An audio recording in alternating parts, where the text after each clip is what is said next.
Friends, మనం వచ్చిన project Nadergul location, గుర్రంగూడకి బిఎన్ రెడ్డికి మధ్యలో ఉన్న ఈ road Turkayamjal very near. HMDA approval ఉన్న లేఅవుట్. అయితే ఇక్కడ విల్లా కన్స్ట్రక్షన్ చేసుకోవాలని సర్చింగ్ చేసి ఒక విల్లా ప్లాట్ తీసుకోవడానికి వచ్చిన కస్టమర్ ఇక్కడ ఉన్నారు. తన ఫీడ్బ్యాక్ ఏంటో తెలుసుకుందాం. ఇక్కడ లొకేషన్ అయితే చాలా బాగుందండి ఓవరాల్గా. ఎందుకంటే మన సరౌండింగ్ మొత్తం చూసినా కూడా, ఎక్కడ చూసినా కూడా కన్స్ట్రక్షన్ ఉంది. కన్స్ట్రక్షన్తో పాటు రోడ్డు ఉంది. రోడ్డుతో పాటు అన్ని ఫెసిలిటీస్ కనిపిస్తున్నాయి ఇక్కడ.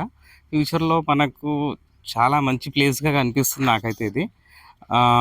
ఎంత మనము అన్ని ఫెసిలిటీస్ కావాలనుకుంటున్నాం, అన్ని ఫెసిలిటీస్ అయితే ఇక్కడ ఫ్యూచర్లో మనకు వస్తాయని అనుకుంటున్నాను. ఎందుకంటే ఆల్మోస్ట్ ఎక్కడ చూసినా కూడా, చుట్టుపక్కల అంతా తిరిగి చూసినా కూడా అన్ని కన్స్ట్రక్షన్స్ కంప్లీట్ అయి ఉన్నాయి. ఒక్కటి ఈ వెంచర్ తప్ప. సో ఎంత తొందరగా తీసుకుంటే ఎంత బాగుంటుందని అనుకుంటున్నాను. చాలా బాగుంది వెంచర్ అయితే. Thank you sir. Me dream plot ఇక్కడ ఉందని మీరు బిలీవ్ చేసి మీ ప్లాట్ను మీరు ఓన్ చేసుకున్నందుకు. ఇంకా మరిన్ని వివరాలు కావాలి అంటే స్క్రీన్ పైన ఉన్న నెంబర్ని కాంటాక్ట్ అవ్వండి. Thank you.